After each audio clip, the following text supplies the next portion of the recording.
delay with a small technical hitch, but all seems sorted now.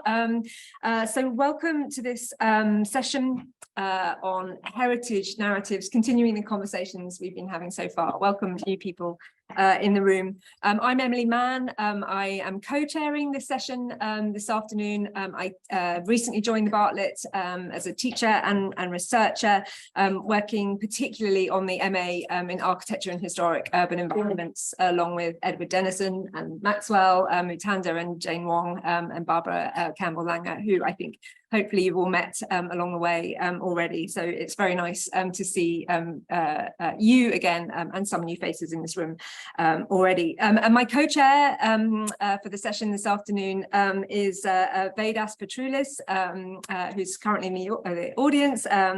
Welcome, Vedas. Vedas is currently a senior research fellow in the Institute of Architecture and Construction at Kaunas, University of Technology in Lithuania, and it teaches and has published very widely already on the history and heritage of architecture and cities and towns in Lithuania, particularly focused on the 20th century. I'm right in understanding that. He's also a member of the ICOMOS International Scientific Committee on 20th century heritage. And Vedas will talk a little after the contributions today, and I hopefully bring in some of his own research and perspectives in doing that. Just to give you an idea, welcome others who've just joined. The order for this afternoon, we have 4 papers rather than on some leaflets advertised as 5, but now 4, because in fact one of them you may have noticed actually moved to the roundtable discussion this morning. So we have the kind of luxury of maybe a little more time despite our late start. And that's a neat focus on 4 papers, and we're going to take them in order, starting with a recording by Carsten Smuts on the promise of the digital and the myth of being modern.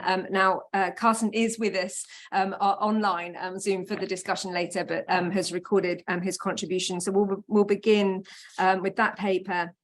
And then we'll take the 2 papers where we have the speakers in person, I'm very glad to say, Michael Turner and David Vassilos on the colonialism of the modern movement and the post-USSR reaction in Central Asia.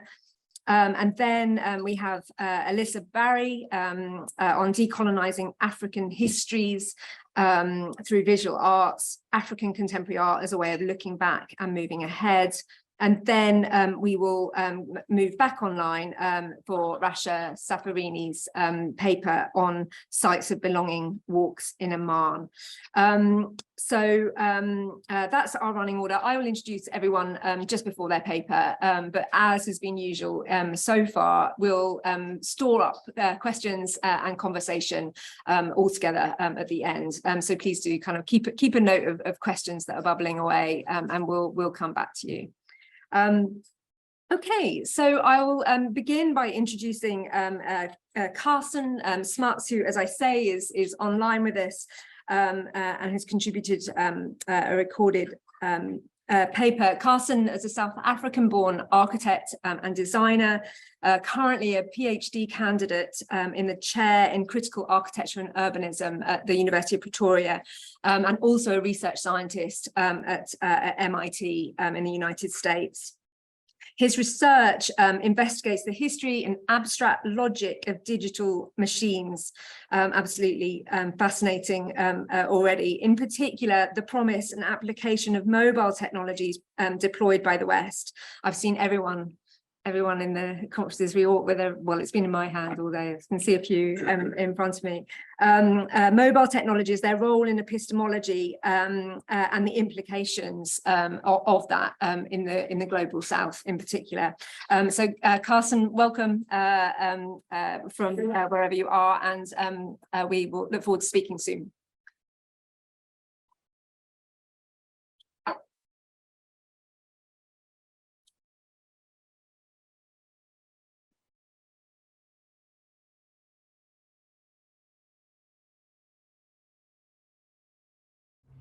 Good morning, good afternoon, good evening, wherever you may be. Thank you so much for inviting me to participate in this conference. I've been creating digital tools, sensors, and robotics for the past decade at MIT and Columbia University. My PhD at Pretoria University now seeks to demystify the digital so that we can better understand its impact in the field of culture and heritage. Today I'm going to make a case for what the digital is and how its history is somewhat different from our existing conceptualization. The digital does not get historicized very well, and as such, there are aspects of digital logic that do not get critiqued when society adopts the latest, greatest digital infrastructure. I will attempt to describe in 10 minutes some of the attributes of the digital which are fundamentally incompatible with modernity, and why the tools of modernity may be insufficient to tackle the digital's promise of progress.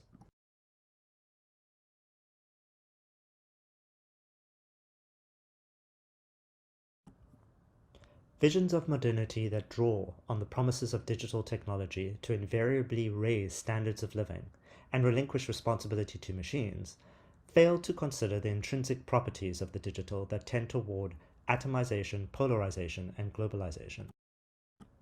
We live in a digital world, and I think we can all agree with that. This significantly impacts how we communicate and how we learn to think. My research considers the history of the digital across continents and institutions in an effort to unpack the effects of digital logic on the formation of knowledge, belief systems, and epistemology.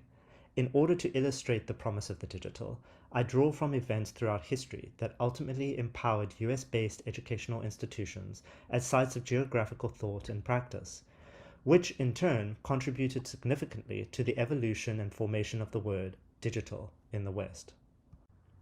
It is through machines that I unpack the formation of the digital, more specifically digital machines, that are used to either teach, learn, or construct worldviews. Seymour Papert, a mathematician, computer scientist, and educator, sought to create one such machine that would democratize access to education, what he called the Proteus of machines, what we call the laptop. Papert is considered to be the father of educational computing. He is one of the pioneers of artificial intelligence and co-founder of MIT's AI lab. Seymour Papert was born in South Africa, and as such, his life's work and ambition to democratize access to education was founded on his personal experiences as a young revolutionary socialist during apartheid. Ultimately, Papett's work would manifest itself as a digital machine, and that is the point. He sought to make a machine that would be used by all for the purposes of learning. He did not set out to create a digital teaching machine, just as many of us do not set out to create digital histories of ourselves when engaging with modern technologies. Given the remaining 8 minutes or so, I thought it would be appropriate to use a clock as an analogy to illustrate the attributes of the digital. Digitization is not simply the process of taking information and putting it online. It is in fact a logical operation that deconstructs information and transforms it into digits, rendering it a mathematical or logical construct.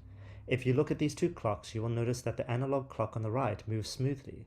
The internal rotation of the gears drives both the hour and minute hand simultaneously. That is what analog means. Everything is proportional and continuous. The digital clock on the left, however, jumps from one segment to the next. Digital means discrete, and so our digits are separate from the minute digits. Here, the digital cycles illustrate how information is excluded in the digital frequency. The digital hours represented in gray operate independently of the minutes shown in black and have a finite number of steps or resolution, whereas nothing in the analog signal is excluded. It has an infinite resolution and therefore contains infinite possibilities when traveling between 2 points. If we zoom in closer, we can see that the infinite number of points in the analog appears as a solid curve, whereas the digital is a subset of points in time. Spatially and physically, when setting an analog clock, we must travel through every conceivable point to reach our destination. However, when we set the digital clock, it skips all the information in between, creating a shortcut. We can continue to extrapolate this process to the end, where we are left with a subset of reality that is somewhat disconnected from its origin point. The advantages of shortcuts taken by the digital are manifold. Digital operations are fast, infinitely replicable, and objective, not to mention absolute. But digital is not without costs. The result of operationalizing information is that it becomes abstract, disconnected from its referent, and subject to processes that alter its representation without detection. Some of these processes are inherent to the medium. Digitization requires sampling or picking and choosing what information to include in the digital model. While others are accidental, a programmer's bias leads to the exclusion of some information, and others are the result of intentional bad actors, such as deepfakes and misleading information. In other words, in the analog reality, there are no shortcuts between points, whereas in the digital journey, the message can be faked. If we look around, digital machines promise speed, precision, consistency, scalability, and most importantly, affordability, or so it would seem. Most importantly, we have begun to rely on machines for connections to others through databases. We look through and look to digital machines for answers about the world around us. Using these machines, we create data that forms knowledge and rely ever so more on machines to teach us about us. But we know that these do not provide better personal connections, nor do they provide accurate portrayals of our world. As we have all witnessed throughout the last US presidency and the recent pandemic, all media is now delivered through digital machines. Its qualities are replicable, transmissible, and scalable. The qualities of digital machines make them fast, precise, scalable, and accessible. These are intrinsic to the digital regardless of application and make it ubiquitous. Yes, energy and physical hardware are required to provide this precision, speed, and efficiency, but these are merely byproducts of the innate qualities of the digital. These qualities come with a price beyond electrons and atoms, and that price is a loss of perspectives that are rich in textual information, resulting in a flattening of our world and a subset of reality.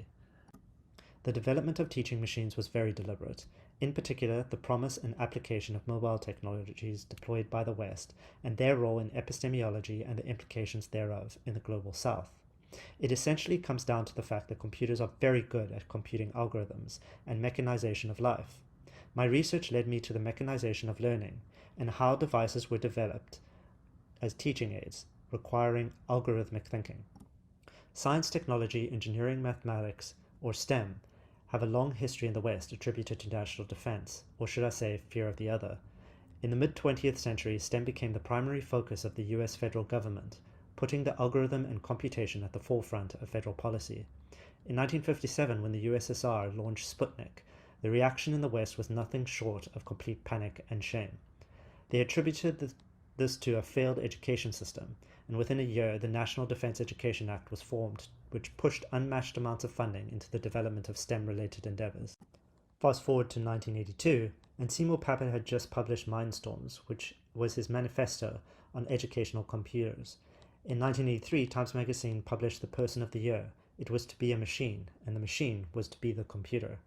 In this edition, you find articles including the likes of Bill Gates, Steve Jobs, Alan Kay, Marvin Minsky, and yes, Seymour Papert. Unlike previous teaching machines that sought to program the child, Papert's vision would have the child program the computer. However, his ambition was not without those all-important words, mastery and modern. The mastery over the modern resonated with the National Defense Act from 2 decades prior, and the promise was to give cultures mastery over a piece of the most modern and powerful technology. In the early 2000s, this culminated in the greatest promise of all, to put a laptop in the hands of every child on the planet for $100, more specifically developing worlds and the global South. The media was nothing short of monumental, and photos such as this can be found contrasting the with and the without. OLPC faced major hurdles and did not deliver on its promise. Its failures have been well documented, and some tend to argue that it was worth the lessons learned. However, the reality is they were up against powerful Western entities that also had a stake in the global South.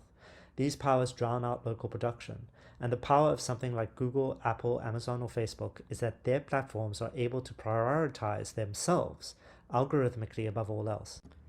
And so we now use the mobile computer in our pockets to learn about the world, a digital world that is only a subset of real life. This is where the myth of being modern comes into effect. Whether heritage is inherited or it is a complex, time and space are integral. In order for rationale and fact to prevail, continuity is required. It is only through abstraction that the discrete nature of the digital provides an illusion of rationality and order, or modernity. The thinking about the digital is all wrong. Modernity and multiple modernities are only a myth, inasmuch as that they are not realizable through digital logic, which is an abstraction. The digital cannot carry truth. Its substrate is untrustworthy. Digital nature is to subsume modernity and introduce a new paradigm.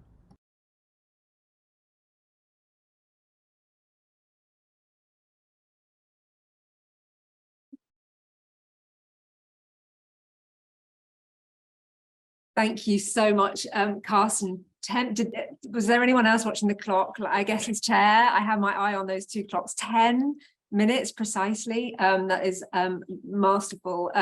You're allowed a few more minutes in the conversation because of that. Thank you so much for that fascinating insight already into how we need to understand the digital further, think about it more, not take it for granted, as those precision, efficiency, affordability in particular, all those things that we lose. So much in there in those, and I'm not sure how much fell through the gaps in the digital time there, but thank you very much again. So next up, we have Michael Turner and David Gak-Vassilos. Yes, hopefully the technology is all sorted. Thank you, Maxwell. Michael Turner is actually a graduate of the Bartlett, I believe. So welcome, welcome back, Michael. 1958 to 1963. Fantastic, incredible to have you back. I don't think that can be possible. It must be some mistake. Michael Turner is an architect, an urbanist, who is currently UNESCO co-chairholder in urban design and conservation studies at the Bezalel Academy of Arts and Design in Jerusalem.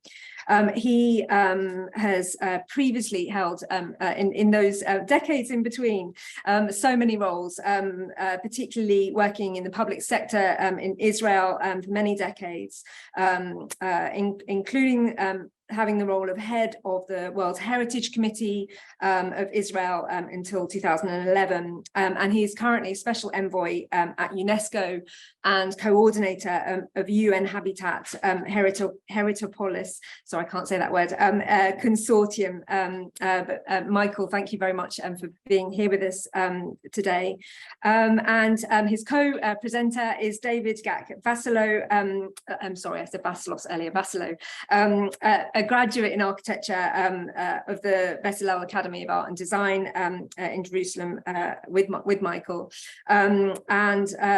David is a designer and filmmaker, and I think did just want to stress how his recent winning of the Maisler Award for Excellence in Design, and in particular winning first prize at the 2022 Venice Architecture Film Festival for his film Habitable Infrastructure, Science Fiction or the Future of the Countryside. And many congratulations, David, for that win.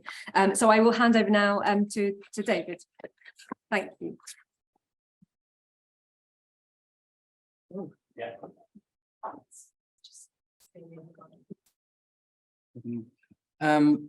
First of all, thank you and good afternoon. Thank you to the organizers for inviting us to talk about our paper, Colonialism of the Modern Movement and the Post-USSR Reactions in Central Asia. So the first time Mike is sitting in front of me, which is fun. Fun up here.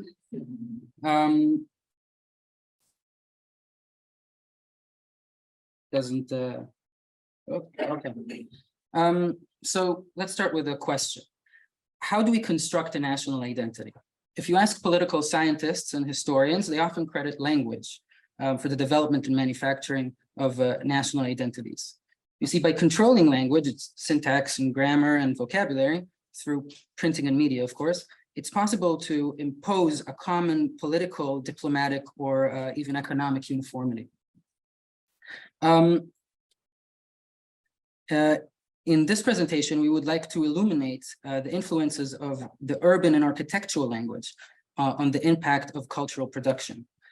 And in particular, how the modernist syntax and vocabulary were in fact hijacked into a colonial system, mainly as an attempt to displace primary identity markers such as religion and empire, and specifically the case study of the post-USSR reaction in Central Asia. So what is the language that is modernism? Well, we all know from our education that 20th century was punctuated with 2 world wars, with planning and design with different motives, technological advancements intertwined with social, political, and economic and even environmental upheavals, different reforms and innovations. Sorry. Okay. But it actually was the socialist ideas of the modern movement, particularly those that developed in the USSR, that were a critical, tangible component in this melting pot. The modernist vision of Le Corbusier gave way to Hans Meyer's plan of the development and reconstruction in Moscow, especially his idea to place skyscrapers in a widened red square that was obviously intended to psychologically enhance the effect of mass demonstrations. And this work was directly parallel with socialist realist architecture of the time, and strongly influenced the fundamentals of monumental architecture we see in former Soviet Union countries to this day. So the question is, what was the Soviet socialist city of the Soviet East? Well, conveniently enough, in 1979, the German geographer Ernst Gies published a paper called The Socialist City. And in his study, he identified the general patterns of the transformation of Islamic cities in the Soviet Middle Asia into what he called socialist cities. Gies differentiated 3 elements in cities such as Samarkand, Bukhara, and Tashkent. And these you can see here in the example of Samarkand. One element would be the Islamic city, which in Samarkand's case dates back to the Timurid period. Then the Russian colonial city built next to this old core during the rule of the Tsar, that would be the 19th and early 20th century. And then right outside of it would be what he called the socialist city, which is which Soviet administrations had been aspiring to build since the early 1920s. His assessments of which these areas signify the future of urbanism in Central Asia and echoed that of Soviet urban planners at the time. The life in the Soviet Islamic cities was not so much straightforward propaganda. It was more sophisticated than just stifling ideas. Socialist ideas coexisted alongside Islamic ideology. And one could say it was quite wise for the new Soviet power not to immediately crush the old traditions and not to anger the region's Muslim population. But it was propaganda nonetheless, of course. And when we look at the nominations of the USSR to the World Heritage List in 1990, of course, after the ratification of the World Heritage Convention in 1988, it becomes very clear. Here we can see 4 examples of the nominations. We obviously see St. Petersburg, the Kremlin and the Red Square, Kizhi Pogost, and the Cathedral of St. Sophia of Kiev. But it's Ichan Khala, which we are particularly interested in, because it serves as the prime example of how the Soviets really considered the traditions of the East. It was nominated as an open-air museum, quote unquote, and that demanded transferring 40,000 people outside of that city, which even ICOMOS noted the long-term risks involved in transferring all the settlements and artisanal areas outside of Ichan Khala, and in fact making it a dead city and casting the local population in the role of sort of benign traditionalists. After the dismemberment of the Soviet Union, the entire Russian bloc faced issues regarding changing values and renewed identities.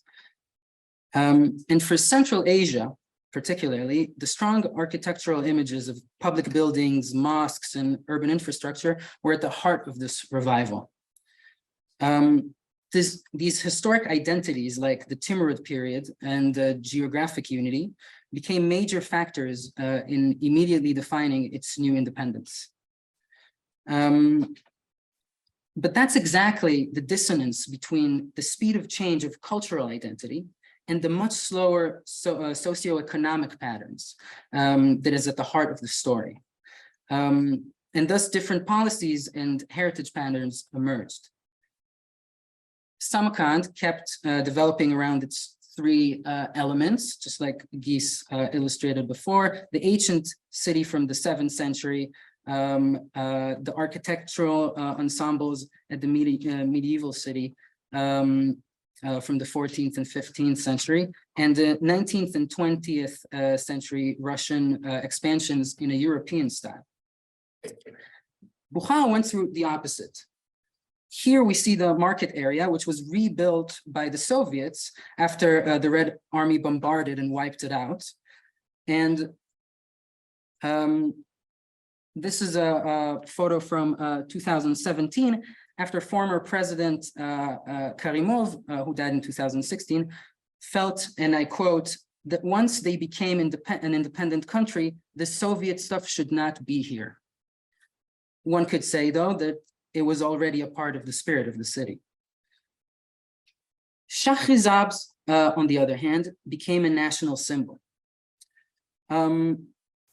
With the Aksaray Palace and the residence of Emir Timur, Soviet planning concepts were applied to create this new image with a major visual and monumental axis, opening in new vistas to the palace, linking the tomb of Timur, which is a callback to the slides we began the presentation with. It's worth noting that before the construction of that project that we saw just now, Shahrizabs was inscribed in the year 2000 as, quote, group of buildings with the ICOMOS evaluation and approved criteria. It's worth quoting the criteria itself. Shahrizabs contains many fine monuments, and in particular, those from the Timurid period, which was of great cultural and political significance in medieval Central Asia. I continue with criterion number 4. The buildings of Shahrizabs, notably the Aksaray Palace and the Tomb of Timur, are outstanding examples of a style which had profound influence on the architecture of this region. This is important because this signifies a shift from the emphasis on architectural monuments towards a broader recognition of social, cultural, and economic processes. It comes together with the need for integrative sustainable development, of course. And that is important because in this disruptive period, when two systems are essentially working in parallel at the same time, there has to be a new symbiotic order that has to evolve. The post-Soviet issues that we are facing include changing values, renewed identities, and that are being resurrected, of course. However, the different speeds of change of socioeconomic and environmental and political components will require a more complex management system.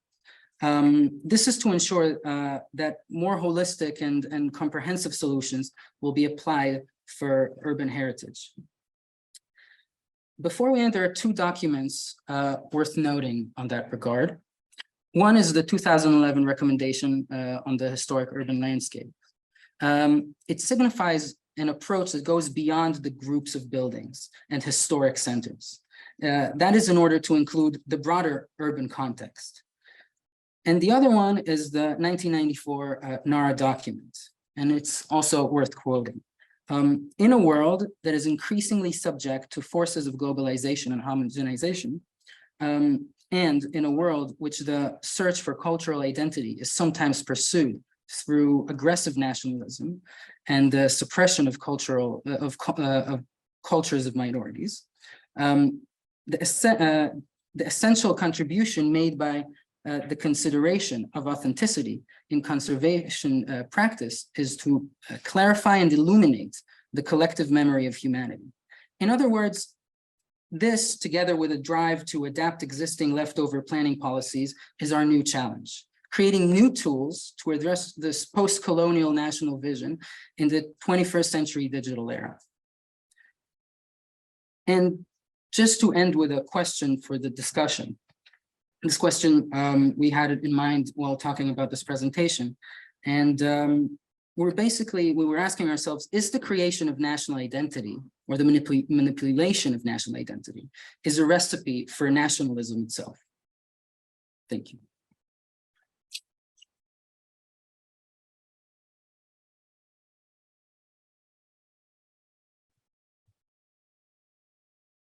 Thank you so much, David. Congratulations, and Michael too.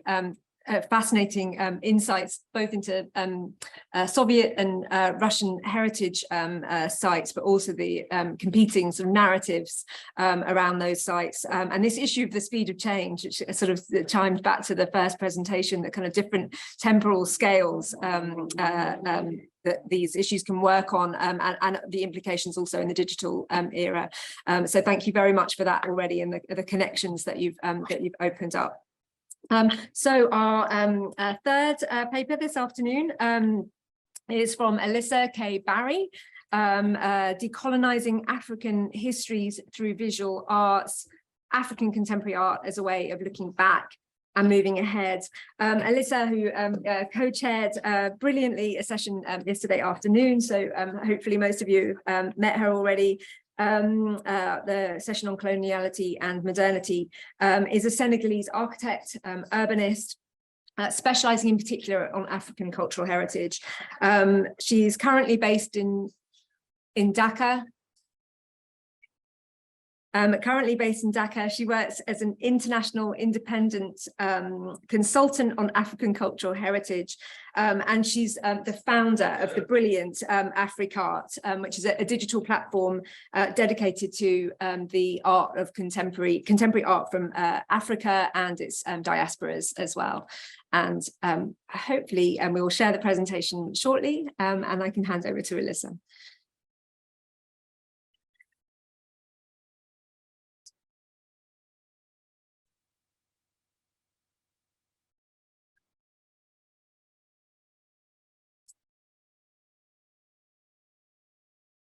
Thanks, Alyssa.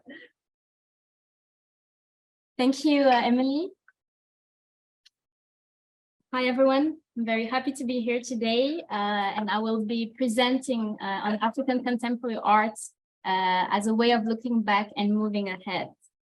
So just to give a bit of context, last year for the first MOHOA, I presented a paper on heritages of independence for a modern approach to African heritage through the examples of Côte d'Ivoire and Senegal. And then the idea was to showcase 3 different types of heritage that were formed by the independence movement. There were the state heritage, which was dictated by the government, the protest heritage, which was more of an avant-garde heritage through cultural industries, movies, cinemas, literature, music. And then there was the popular heritage, which was the heritage deriving from the newly urban populations from the capitals. And so the conclusions were that we were going from a dictated to a lived heritage, but this was also a way of considering a more holistic approach to cultural heritage, going from architecture and monuments and sites to creative cultural industries through to intangible heritage. And this was allowing to have a modern vision for African cultural heritage, which was closer to our time and closer to our aspirations as Africans. So the idea with this paper is to focus on visual arts and to try to understand how visual arts have been used since the independence era to tell and re-own the stories and history of Africa. So this presentation is conceived as a visual journey through African contemporary art, and we will go from past to future, but also from Africa to the rest of its diaspora, and we will see how important exchanges are also between Africa and the rest of the world. So from traditional to African art, traditional art was seen by the rest of the world as primitive art. But what we have to know is that it goes beyond just a piece of art. Traditional African art is about combining the ritual, the sacred, the magical, the utilitarian, and the work of art all at once. It's about connecting the visible and the invisible, the here and the hereafter. With colonization, this notion really evolved. We went from traditional to modern art, and this was made mainly through the establishment of a school of arts, which were really using the model of the European fine art schools. And parallel to that, there were also the establishment of more local indigenous schools. Here you have a picture of Le Hangar, which is a so-called local indigenous school in Congo from the 1950s. And then with colonization, with modern art, also came the first exchanges between Africa and Europe. So this was done in two parallel movements from Europe to Africa. On the left, you can see, for example, a picture of the poster of the colonial exhibition that was held in Marseille in 1906. After this exhibition was created the Colonial Society of French Artists, which aimed at expanding the French colony through art for France and for art. And this was made through scholarships that were given to French artists, and that was able to go in the French colonies and work on their art, but also teach French art to the African populations and artists. But this was also done in another movement from Africa to Europe, with artists who were being given offered scholarships to go and study abroad in Europe and in the West. Here, for example, on the right, you have a picture of Ben Ewonwu from Nigeria, who studied art in London. And you have here a picture of him with Queen Elizabeth II and a statue he made of her. So usually these artists would study abroad and then come back in Africa and teach art there. And then with independence, we would find an occasion of trying to redefine African art. This was done in particular through the organization of big events, large-scale events, such as art festivals. The first one of which is the Black Art Festival, which was held in Dakar in 1966. And then the second one, the Festac, held in Lagos, Nigeria in 1977.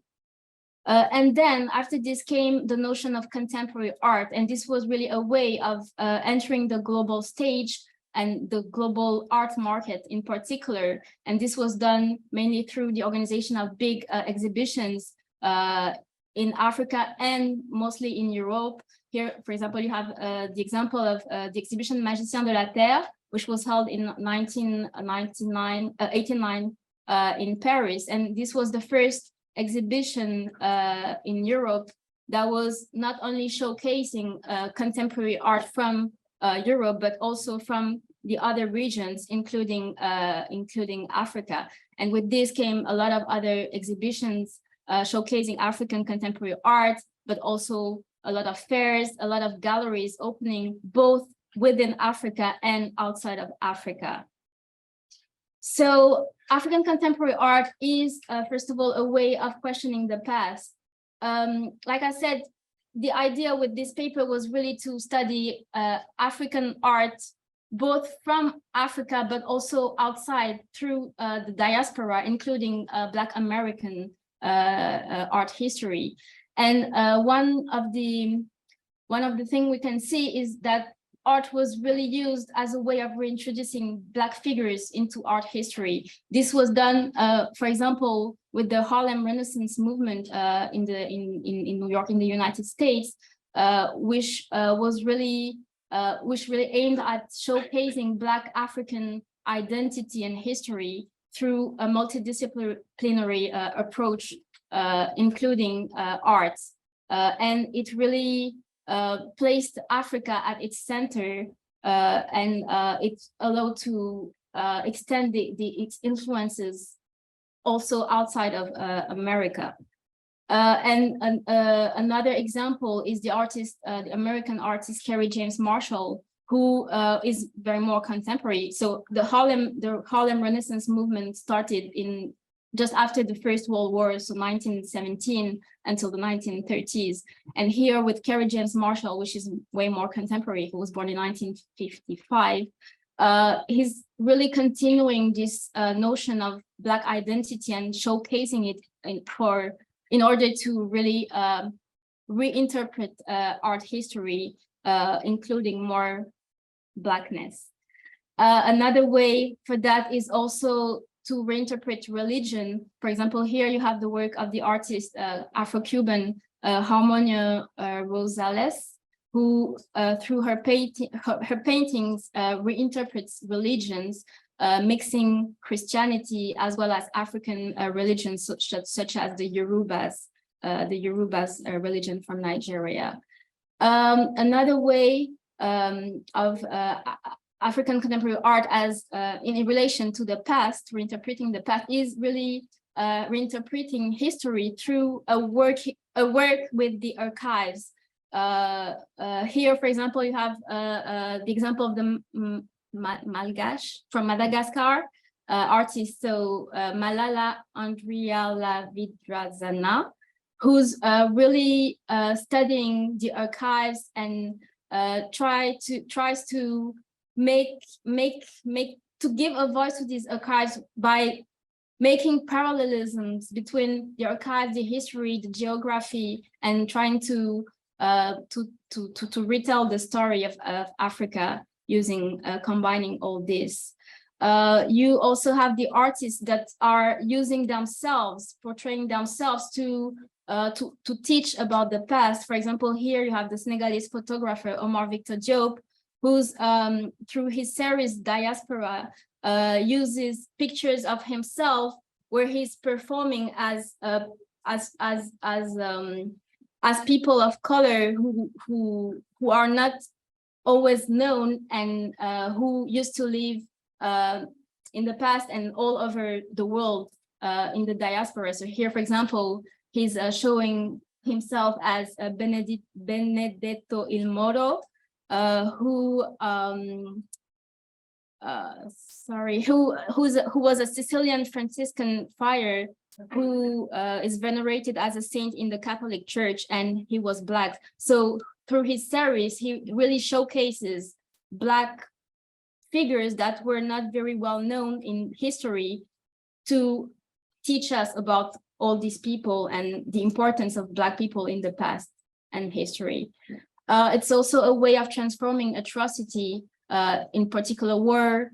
So here, for example, you have the example of Gonçalo Mabunda, who's a Mozambican artist, who's using bullets from the war in Mozambique and transforms it into objects, art pieces and objects. Another example here is about talking about the effects of segregation with here the artist Marisi Bande from South Africa, who reclaims power for the Black female body in post-apartheid South Africa and rewrites her family's legacy of domestic work. So African contemporary art was and is also a way of narrating the present. So this was done a little before the independence and also during and after through photography, which served as a tool of testimony of the present. So we would see it with art, with photographers, African photographers like Malik Sidibé, for example, from Mali, or James Barner from Ghana, who through their studios, photography studios, would give a voice to the African citizens who would use a picture to yes, to perform reality and tell about their present as newly independent citizens. African contemporary art is also a way of asserting one's identity as Black and African through self-portraiture. We saw the example of Omar Victor Diop, the photographer, earlier, but here is another example, Samuel Fosso from Central Africa, who takes picture of himself, also showcasing important Black historical and African historical figures. Here, for example, it's a picture of him as Patrice Lumumba, who's an independence figure of Congo. There's also the notion of Black portraiture, where the idea is really to, once again, showcase Blackness, to really assert our identity as Black and Africans. Here with the example of Tanzanian artist Sunji Mlangeya. And also there's all this work about skin depiction, where the artist would really work on highlighting, showcasing the different tones of Black skin. Here, for example, the example of Nigerian artist Toyin Oji Odutola. So it's also a way of recording daily life, where the artist would just portray the scenes of the everyday life. Here, for example, you have the example of the Ethiopian artist Jerome Berta, who uses his iPhone to take pictures of the streets in Addis Ababa and just highlight them and retransform them in order to tell the story of the everyday life in Addis Ababa. And then you also have the example of the diaspora who uses their art to talk about nostalgia. Here, for example, Nigerian artist Njideka Crosby, who in her paintings makes a lot of collages which remind her of her life, of her previous life in Nigeria, with touches of her present life in the United States, where she lives now. So African contemporary art is also a way of dreaming the future. We have the idea of a future which is anchored in the past. So a lot of artists now are going back to traditional art and try to reinterpret this traditional African art. Here, for example, you have the Ivorian artist Pantrobu, whose signature is really to use the Dan mask. So the Dan is his ethnical group, and in all his paintings, he uses this signature mask to try to reinterpret traditional art, but in a contemporary way, in a current day. You also have the idea of Afro-optimism and utopia, with the aim of imagining a better future for Africa. So on the left, for example, you have the example of Johanna Choumali from Côte d'Ivoire through her series, Ça va aller. She made that series just after the terrorism attack that happened in 2011 in Côte d'Ivoire, in Grand Bassam. So she's basically taking pictures of Grand Bassam and sewing in it to express the time it would take to recover for it and imagining a better future. So ça va aller in French means it will be better. And then you also have the ones who work on utopia. For example, here the Congolese artist on the right, Bodis Kingeles, his work is really about architecture and urbanism, and he's doing models of what his utopic African city or architecture would or should be. And now more and more we are entering into the digital age, even in the art and even in African art, with digital art and NFTs, so non-fungible tokens. Here, it's really a way of moving further and imagining a new way of showcasing art through the digital means. Here it's an example of an Ivorian artist, Willow Evan, who made his very first exhibition, the very first African exhibition NFT in France a few months ago. So yeah, to conclude, I just want to say that African contemporary art is really a way for African artists to express pride and the reassertion of their identity as Africans and as Black people in general. And we see that it's mainly done through global exchanges and influences. So it's both being done within Africa, the African continent, but also as a whole, as Africa as a whole, including all its diasporas, and also from exchanges from Africa and Europe and vice versa. But then the question is, at the end of the day, who has access to this art and who is it made for? We are, at the end of the day, talking about an art market. And then the question is, what happens beyond this art market, this marketplace, and who has access to this art, who can see it? And we know that more of it is mainly seen in Europe. Unfortunately, is mainly accessible from Europe. And then the question is, can we still talk about decolonizing if we are in this? We are still in this point. Thank you very much.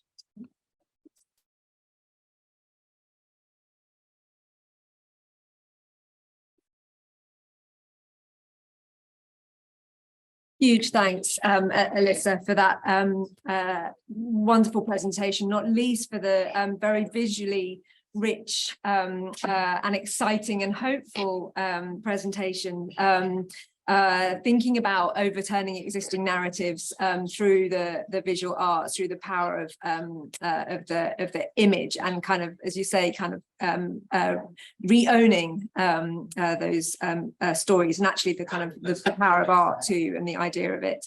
So much more than just the image itself. Really powerful. And I wanted I come from an art history background, and so I particularly wanted to thank you for bringing visual culture and art into this conversation about heritage, which perhaps has been sort of on the margins here and there, but not really center. So I really appreciate that in particular. And also the digital, the issue of the digital is continuing here. The use of digital by artists with the iPhone, thinking about NFTs, something I still can't get my head around. Students are writing essays about it all the time in some very kind of positive ways, but interesting that you raise some sort of concerns and doubts over that in similar ways, perhaps, that Carson was talking in his contribution at the beginning. But also I'd be fascinated to hear more, I hope others too, about the role of digitization in Africa in your own work in uncovering and understanding the role of the arts and their sort of status as heritage in one way or another. It'd be good to hear more about that. So thank you again, Alyssa. And also thank you everyone for sticking so well to time so far. So we have one more paper online. I think we're all ready to go. So I'd like to welcome Rasha Safarini, who is an architect with an interest in critical practice as a creative approach. And she is a graduate, I should mention, of the MA in historic in architecture and historic urban environments here at the Bartlett. So her presentation today on sites of belonging, walks in Amman, is drawing on a method that she explored as part of her work here at the Bartlett in her final project thesis, a site writing method, and very much look forward to hearing your presentation, Rasha. Thank you. Over to you. Hello, everyone. I hope everyone can hear me all right. So the research I'll be sharing is a site writing piece that was part of my thesis in the Architecture and Historic Urban Environments MA. The piece was an experiment that explores psychogeography manifesting wonder as a form of situated fieldwork, Since it's poetic, I will be walking through the piece while reading parts of the narrative. Okay, so it took place in Amman in Jordan, which was ultimately called Badiyat Palestine, meaning Palestine's hinterland.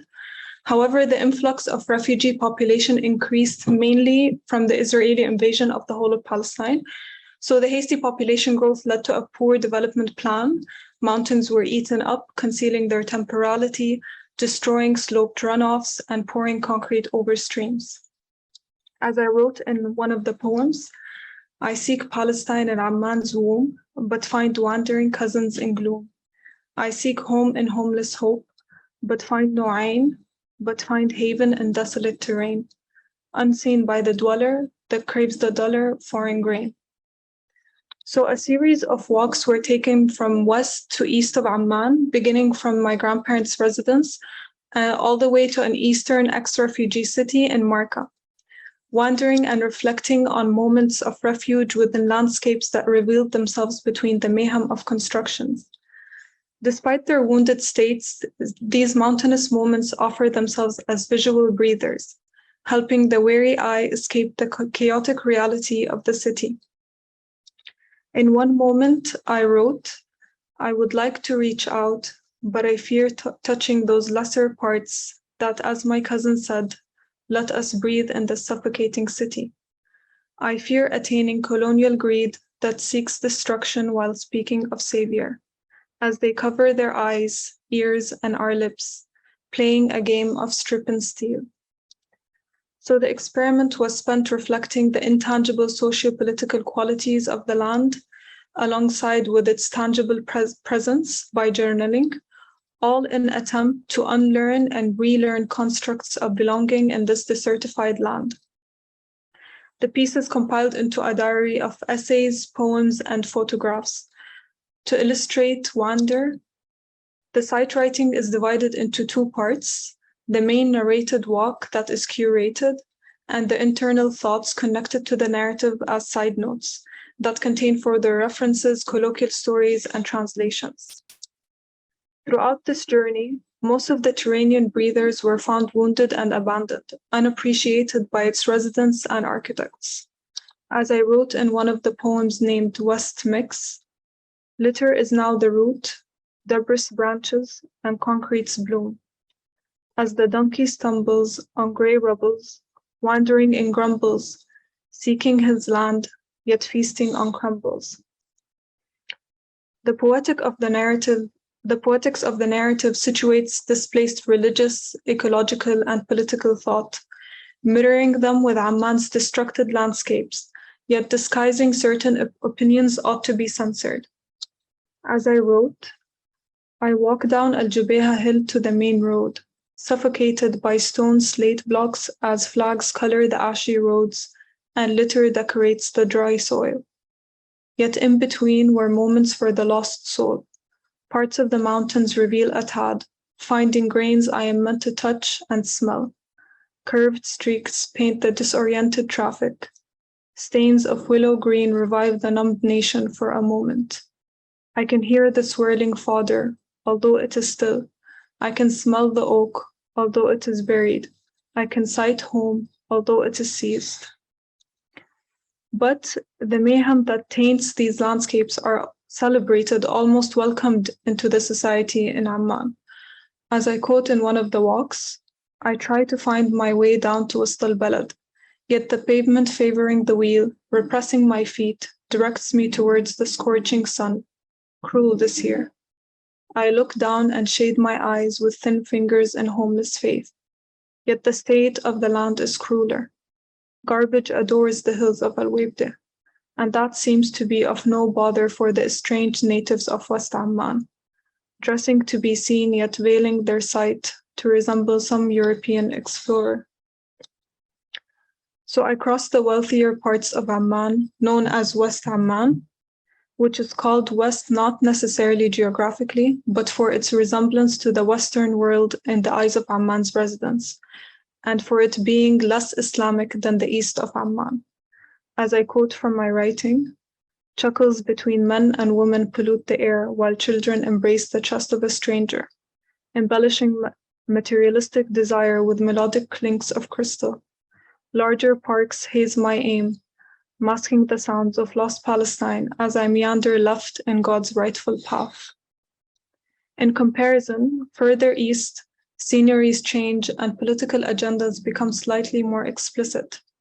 But consequently, the geopolitical qualities of Palestinians and Jordan reveal as well. I wrote, walking down the slope, I pass by a market situating itself within a slum. Canned corn and tomato paste are placed right under the afternoon sun. Corrugated sheets scruffily assembled to form a primitive hut. Parents and their children side by side, eyes squinting in fervent reluctance, backs hunching as their beefy calves lift modern troubles, shattered by capitalism as they sell imported foods above decadent mothers that were buried alive. The buzz of vehicles and people persist, but they slowly hush as I leave the crippling neighborhood and approach a beige rippled terrain. Waves of rocky mosaics adorn the troubled east, abluting a blind eye, reminding tormented souls how short the rope of lies is. The rocky breather is wounded at its lower part, quarried through caves to lay a flat lane ahead. I find the hidden steps the Mu'adhin directed me to. By the seventh step, concrete layers begin to break in spite. These hills embrace the quality of Marca's woman. It surges, seeing without being seen, a staggering blow at my colonial intentions. Prickly figs pin my head as I trespass, despising the tenants that spoil its land as they inherit colonial intentions. The power women and soaring hills have was and still is of discomfort to the colonial explorer. It frustrated the European being denied a look at women that he or she dearly fetishized and traveled to see, defining a woman by the spectrum of her nakedness, figuratively and literally. But Marca's hills and women, blessedly burdened, display dismay to the Western reality that the East abides by, slightly seeing through a frantic scenery where people use an Arabian horse to pull a cart, as Gustave Le Bon expressed it. So I'll end by reading the last poem from the book, which is called Stranger to Home. It was once a stranger and will return a stranger, as I am stranger to my home and stranger to the land I hold. So is the crook that is foul to my native soil, yet hoards its waters and loam. That'll be all. Thank you.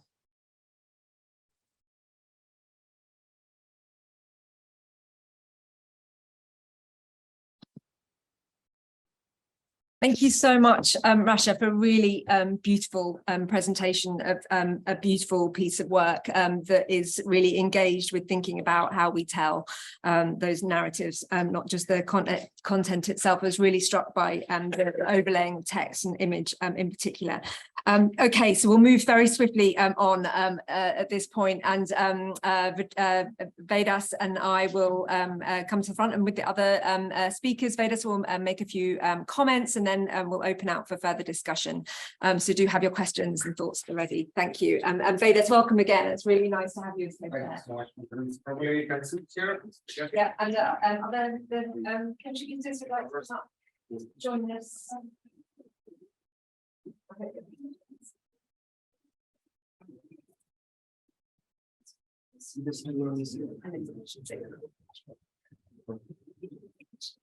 What I'm going to do is this side of the lapel mic. So you need to be fairly close to the lapel mic for it to pick you up for the Zoom panelists, otherwise they won't be able to hear what you're saying. You can angle it towards yourselves. Don't be worried about touching it, because it's just this little bit here. So if you angle it towards yourselves, and for you guys, again, talking to the mic or they can't hear you. Don't put it down. Just like. So first of all, thank you. Oh, sorry.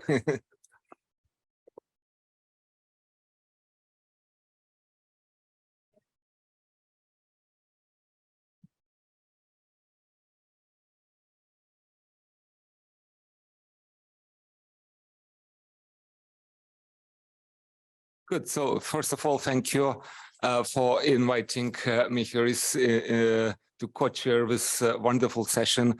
And actually, me, I'm coming from Lithuania, as already it was mentioned, and I'm a historian of architecture, and also bring some experience from what we do in Kaunas, in my hometown. And it's really wonderful that I'm kind of observer here, and I feel that generally the topic is probably not directly related with our post-Soviet and our contemporary heritage. Nevertheless, we had a wonderful presentation on topics which is similar. But what is really interesting that even by being observer, I see that it's a lot of actually similarities in questions which is important for you, for us, and for everywhere in the world, I would say. And one of the such questions is nowadays session, and I would like to refer a little bit to our experience in Kaunas. And just now in 2022, Kaunas is European Capital of Culture. And actually, we are lucky we have a program which calls Modernism for the Future. And the program itself, it's dedicated obviously for the heritage. But what is the most important, that our idea is that we should talk about heritage from artistic perspective. So what we did it today, and actually what is very important, that we should find a way to explain values, to explain our like what we experienced, not only in terms of like textbooks, which is sometimes probably boring, but to find new ways in interpreting. And for us, what was really important to understand heritage not as something just tangible, but also as we say cultural reference. So there is some ideas, some aspects which is interesting, important for us, like Kaunas is a garden city. We talk about social justice, about different things, and we look them through the history. And art is very important actually in this conversation with our well, heritage community, let's say so. So what I really enjoyed here, that we are talking about same things in different places, and especially I enjoyed the last presentation by Russia about psychogeography. Actually, we also use this tool, nevertheless the tool of psychogeography. Probably it's comes from 60s. It's not like very recent, but it's opens a lot of possibilities to experience the city, the urban, or not necessarily only urban environment, according to your feelings, according to where your inner psychology moves you. And it's a very nice way of interpreting and understanding the environment. So the first message is that I'm really enjoying to be here and to observe, but also to recognize some patterns, some methodologies, which is important for everyone who is involved in the heritage sector, I would say. The next important and interesting question, which is already going to a topic, to a specific topic, actually, what I really enjoy the Cape Town document about questioning the borders between tradition and modern movement and modernism. And I would say for it's also very universal. And even looking from perspective of Lithuanians, or a really small nation somewhere in East Europe, we have this question actually, because, well, Kaunas, we call Kaunas as a city of modernism, because between World War I and World War II, Kaunas was the temporary capital, and we had a kind of a construction boom, which resulted in 6,000 buildings, which is a huge number for Kaunas, at least for central part, and you can come and enjoy. But the question is, when you try to construct a narrative, this is not a precise modern movement. It's not a Bauhaus city. So what does it mean? It means that we should feel somehow in the shadow of great masses of modern movement. This is the question we try to answer, and this is where Cape Town document moves that there is no clear modernism and non-modernism. Is something which is in each location, in each scenario, comes in different ways. Another, not just Kaunas as something which is tangible in still we have this heritage, but also about being a refugee. And Lithuanians after World War II had two options, actually. If you are educated, if you have graduated university, well, I'm generalizing a little bit, but still more or less it's true. So you have two choices. Either you go to Siberia, either you just go away and become a refugee. And both scenarios were quite tragical, I would say, but nevertheless, being a refugee probably was a bit better choice. But by being a refugee, you still think about places which could have something meaningful for you, and you appear in a hostile environment, not just in terms of language, but also in terms of architecture. And what we did in '60s, we tried to invent, I would say, national Lithuanian architecture in United States and Canada, and it's really interesting phenomena. We could took well, it's maybe it's another topic, but where I go, that this national style in '60s and '70s, obviously it was a naive, and but should we just look from the perspective of modern movement as something which have language which was defined by Bruno Zeve and say this is the language of modern movement? If you behave somewhere somehow else, so it's a deviation from this. Maybe not. And this is what by giving example of Lithuania, Kaunas, refugee Lithuanians, I just want to come back to the idea that actually the ideas which were discussed in Cape Town document in our conference, we resonate in each part of the world, and each can take something for yourselves. So it's a short introduction from my experience, and now I will take a chance to ask the first question. I'm sure that the auditorium have a lot of questions, but still, I'm particularly intrigued by the first presentation. Oh, probably not the first was online, sorry. I'm just seeing you around, and obviously faces more familiar. So the question that's about Soviet heritage in Samarkand. And what is really interesting for me that you mentioned one keyword, symbiotic identity.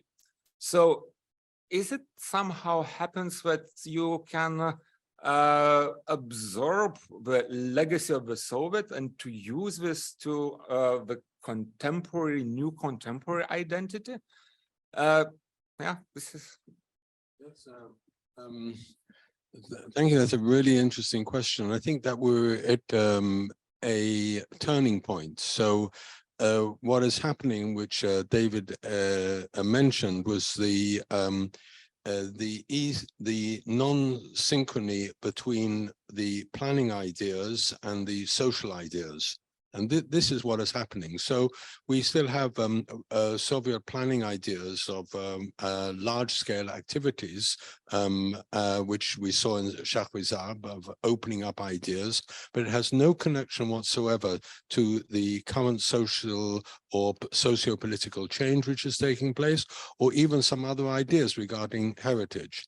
So the other aspect of it was, and I say was in fact then also the identity between an Islamic area and I would say non-Islamic in that way. So the simplest way was in fact was actually in a previous era was finding some sort of symbiotic relationship, of which again David mentioned, is that we didn't see that the Russians actually went in their face. There was a certain step back in as much as that they had the propaganda in against what was the identities which were taking place, but didn't push it to the end. Now we're seeing now a new structure that of the local people wanting to define through the Timurid Empire a new identity. So there's still the older people. I gave a lecture in Samarkand, and you can feel then the generation gap between the students and the faculty. It is quite amazing to see that, exactly where the young students are following exactly digital what is happening over here, and the older structure of activities. How it will take place will be very exciting. I don't know.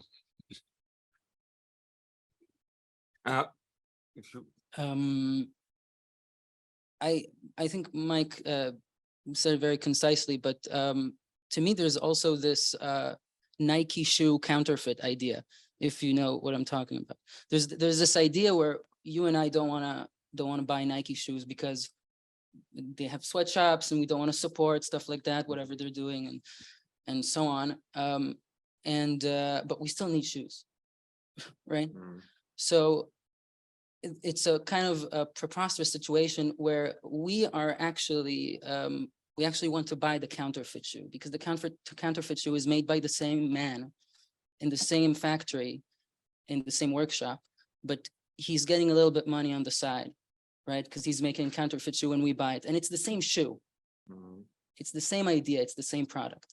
And all of a sudden, just by changing vendors, we assign a new value or new virtue to the same product, right? So maybe these modernist ideas, and particularly in Soviet countries, the problem is the stakeholders that are gatekeeping these ideas, like governments and regimes and whatnot, that are connecting like sort of nationalistic intentions or agendas to it. But the problem is not particularly the specific idea that we need to either get rid of, like in Bukhara, which just looks like a shame and seems nationalistic, or make a symbol out of it in Shahrazab's, which also seems nationalistic at the same time. So maybe the issue is the vendor, the person who is in charge. And that's our job, you know, to either identify a new vendor, a new stakeholder that we think their agenda is appropriate, or become this vendor. We take responsibility for what we think the urban fabric should be. Yeah, probably just last remark on Soviet issues, because somehow it turns, but still, I would like to come back a little bit to Lithuania, and it's about this symbiotic identities. And you mentioned some places which were suggested for UNESCO, but what is really interesting, but in Lithuania, we had mass housing area Lazdynai, which won a Lenin's Prize in Soviet Union in 1970, whatever, 78 probably. And for Soviet Union, it was kind of a Nobel's Prize. And for mass housing, it was never like imaginable that you can get this. But the idea behind this, Lazdynai fits very well in the landscape. And Lithuanian architects contributed quite a lot. So in a way, this heritage, on the one hand, is Soviet, but on another hand, is ours. And from where I would like to move to the more general topic, and what I'm really somehow feeling in the air, and I've never heard so far this concept of well, say, difficult heritage or dissonant heritage, because what we have from the 20th century, and we see we have a lot of difficult heritages, let's say. So is it possible to say that the art and interpretation helps us actually to deal with this? So, and probably, yes, I will turn the question to Alisa, and you talked a lot about art. Yeah. I don't know how to respond to this, but I I think with the examples I showed, where, for example, there's this Mozambican artist who uses bullets from Mozambique, from the war in Mozambique, that he transforms into objects of art. I think that's an example of that could respond to your question, if it's if it's what I understood. Probably by choosing the topic, artist somehow says that it's important, but also we add another layer of contemporary understanding, and that I hope so that it might help us to deal with this difficult. And I thought it's also about reinterpreting, using what was and creating something else that could be seen more beautifully than it was before. While you have the mic, we should open it up in a second, but would you like to say a bit more about the role of the digital in your work more generally? Yeah, well, for me, digital is really a way of, when I finished my presentation, the main issue I have with art right now is that it's really not accessible. It's directed to a special market, which is mostly European or American, and not many Africans actually have access to it. So digital for me is really a way of making it more accessible and democratizing it, especially.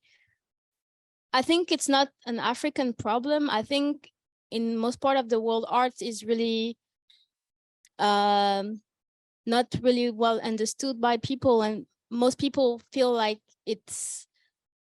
it belongs to a certain category of people. And I think the digital could really be a way of making it more understandable to the larger public. That's how I see the digital as a useful tool. As a yeah. Michael? Just like I say, Lisa, I noticed that you said questioning the past, narrating the present, and dreaming the future. Would you like to just say something on that? I'm very struck by it. Okay, that's a difficult question. Yeah, I think right now what we are as Africans is really, we are at a point where we are really asking ourselves who we are, because there was the pre-colonization, and then the colonization, and then the independence, and now we are at the point where we are very in a globalized world, and we are kind of lost with everything that happened between before and now. And so with these three things, I feel like African contemporary art is really a way of helping us, trying to define us, trying to find this definition between what we were in the past, what we are today in the present, and what we are aiming to be in the future. That's how I envisaged it. Fantastic. I think your work speaks brilliantly to that, which has been a common theme, hasn't it, through, but you articulate it really very well, and visually too. So I think we should open it out for other questions for obviously speakers in the room, but also perhaps for Carson or Rasha online as well. Questions, anyone? Or thoughts? Hi. Hi, this is a question for Alyssa. Alyssa, I was really struck by what you said at the end about whether decolonization is still relevant. And I wondered if you could unpick that a bit more and expand on it. But also I wondered whether you had any thoughts on kind of the contemporary restitution debate that's happening, that museums are engaging in, and the repatriation of items, and how contemporary artists are responding to that. Thank you. Do you want to come back straight away, or do you want a little time to think? Okay. Thank you. Yeah, so this idea of decolonization was really what I was saying. The fact that today the art is accessible to a certain kind of people, which are mostly European. So it really raises the question of who is the art for at the end? Is it for Africans, or is it for the people who are going to buy it, which are mostly Europeans? So can we really use it as a way of decolonizing, as I thought it was in the beginning. That's why I raised this question at the end. And yeah, I think the question of repatriation is really contemporary actually, and it's really important, and that's why also I showcase these artists that are in their contemporary art trying to reinterpret traditional art, because I think it's also part of this quest of identity, of who we are as Africans, who we were in the past before colonization. And you know, I always, when I speak about repatriation, I always give the example of Picasso. We all know Picasso, and we all know how traditional art influenced his art and made him become as famous as he is today. But I'm wondering, if Picasso became as famous thanks to African art, why can't African artists have the same, how can I say that? How can it work in Europe and not in Africa? How unfair is it that Picasso became that famous thanks to an art that we are not even given access to anymore as Africans? So I think, yeah, repatriation is really important, and specifically now, as I said earlier, we are really in this quest of identity of who we are and who we used to be in the past. So yeah, I hope I responded. You mentioned again the issue of tradition and modernity, which is something that Vedas also picked up and has been present in other conversations. I just wonder whether you have any further points on that issue from the point of view of art, this juxtaposition of tradition and modernity. It's been suggested previously in other panels that we need to sort of pull down, dissolve that that distinction. Yeah. Well, I think in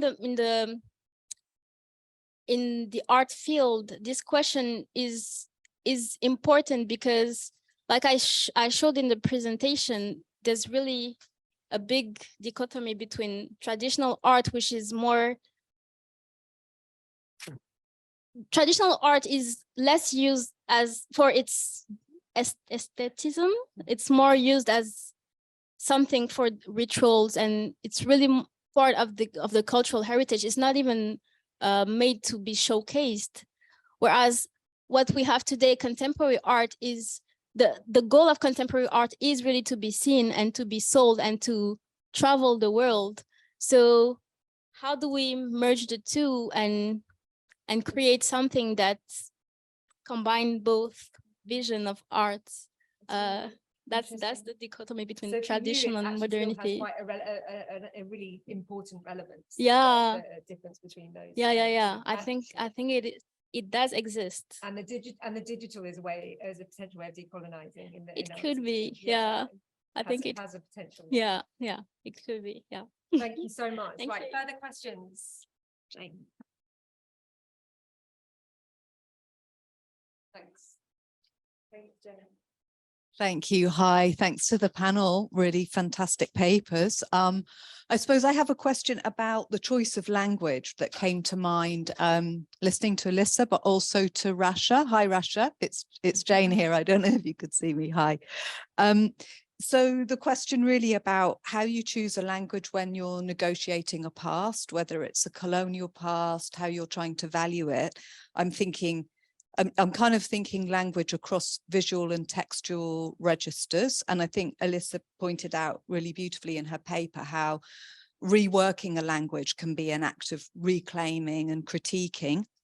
And Rasha, in her beautiful work, moves between or uses poetic language to raise critical points, which I think is a hallmark of her work, actually. But it came to mind the book by the Kenyan writer Ngugi wa Thiong'o, The Decolonizing the Mind, the Kenyan writer, and he made a decision partway through his career to stop using the English language.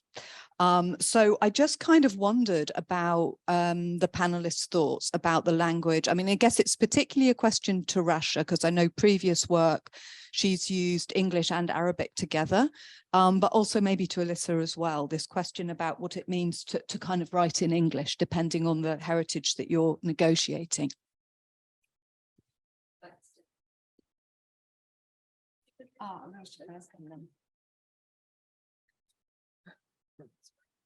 So Russia first, if you're able to. Yeah.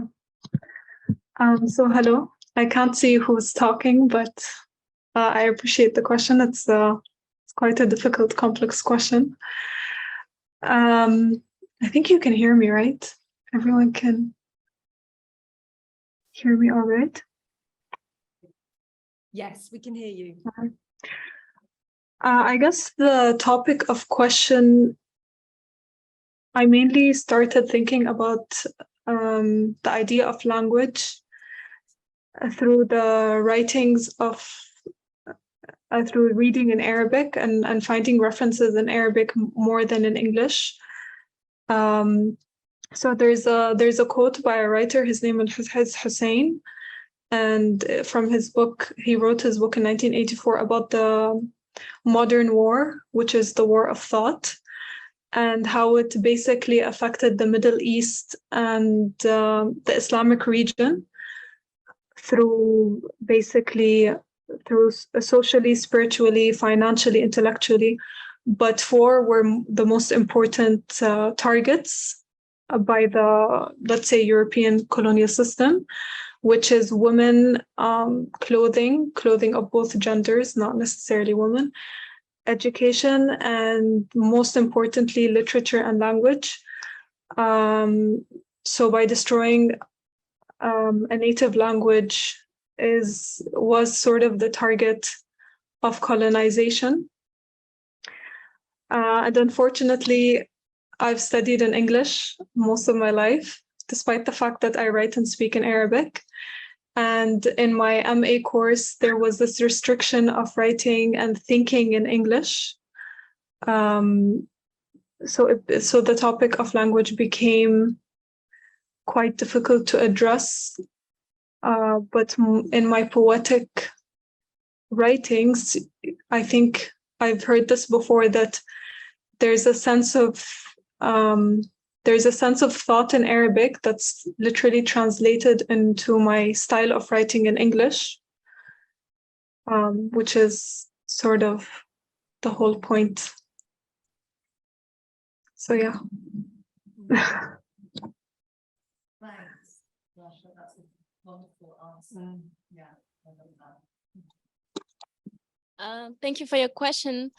I think language is definitely something that could actually help to make art more accessible and more understandable to a larger public. So yeah, I think that would definitely be something. And even beyond art, I think it's something that needs to be done in all sectors, of the creative industry, in particular literature, for example. I think it's important that we consider, you know, moving out of using the colonizers' languages, and it's something that more and more authors are doing. I'm thinking in Senegal, for example, of Boris Diop, who's trying to write a lot more in Wolof to make it more accessible to people. So I think it's a very good point, and we need to think of it in the art field as well. Yeah, thank you. Well, I mean, it's such an old issue. I mean, the fact that the Portuguese had Portuguese and Spanish, and that was how the colonies worked. So one could say that this is an effort of colonialization. In our first discussions, if you remember, Shahid, that we spoke about the modern heritage of Africa, and we thought about what language are we going to then have the conference in. Well, it became English and subsidiary French. That was it. That was the only way people could communicate, which is essentially a problem. So therefore, on the other hand, it becomes then, as Latin allowed, therefore, the spread of science, therefore language does have an important capacity for spread of knowledge and communications. So how do we don't throw the baby out with the bathwater? Russia was using exactly the same. The second language in Uzbekistan is still Russian. Okay, English is coming up, but nevertheless, the second language is Russian. And it is just as Majda said, is that it is not just simply the language, it's the language and the culture which refers to it. I've written something which relates then to identity is made up of language, religion, and culture. And then when we look at these three aspects, at what point can we then have commonalities to allow people to then manage their lives together? So it's a double-edged sword, and we have to learn to live with it. Well, can I respond? Quick response, let me pass the mic. Thanks, Jane. Sure, of course, it's a double-edged sword. I guess what I was pointing towards was the potential of using that double-edged sword in a creative way, and the possibility of hybrid voices, or in the way that Rasha responded. I worked with Rasha last year on the site writing work. And the really interesting thing, I think, in her poetry, I don't speak Arabic, but I'm aware of kind of use of metaphor being very, very important in Arabic languages. Was brought up in Arabic speaking cultures, that this possibility somehow through the poetic expression to bring a sensibility from one culture into another language, I think is really fascinating. So it's this kind of possibility of working in double registers. I guess that's what I'm thinking. Real, sure. Thank you very much. I'm conscious of time. I think we're supposed to be ending right now, but but given how Carson was so bang on the second in his talk, I would like to give him the opportunity to come back in at this stage, perhaps picking up on any of the discussion here. I wondered whether the language and it might be a push, but that sort of language of time might be relevant. But Carson, whatever, it would be lovely to hear your voice. Yeah, there's two things in particular that resonate with me. Certainly the language does. I was fascinated by yesterday's speech by Sanjal, which, he spoke yesterday about the tension between language and the physical world, and how architecture operates as a non-verbal means to have conversations with lived realities. And I think that's important to keep in mind when we think of, the digital, which has been mentioned so much today, whether it's NFTs or democratizing sort of the artist's space, that digital is a ciphered language and we cannot read it, right? So machines really are sort of the architecture which converses now with lived realities and spatial practices, these machines in our pockets. And they speak to us and we speak through them.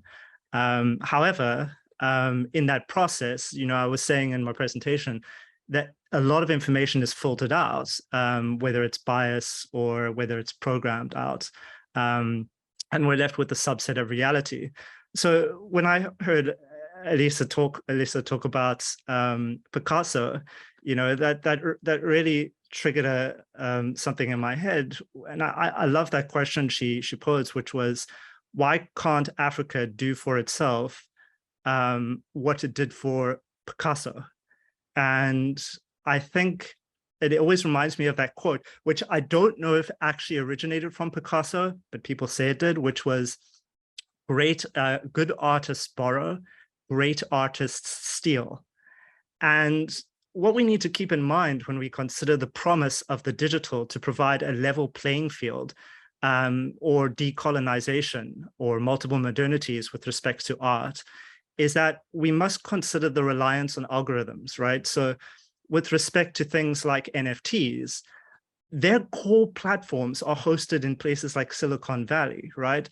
A lot of platforms are hosted through Amazon on their servers, et cetera, et cetera. And so what we need to keep in mind is that these algorithms will prioritize those companies themselves first and foremost. So, not Africa. So what's more is that, they will prioritize so-called great artists that are inspired by Africa going forward. And that's the thing that we really need to start to think about with respect to how culture and sciences begin to collapse and converge and manifest themselves, in the physical. And I do think of art as kind of another form of architecture that manifests sort of you know, the virtual or hope or inspiration of a culture. So yeah, thanks for giving me the time to chime in. But it was amazing to hear what everybody's doing and the work they're doing. It's inspiring.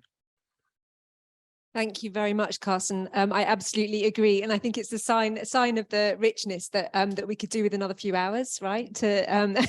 But you might also want tea and a biscuit before the next session. So I hope there are biscuits. Anyway, thank you. I just want to thank so much the contributions here. I think maybe this is a sign of maybe the next workshop, the next conference, that this could be continued. So thank you very much, everyone, and yeah, see you in the next one. Thank you.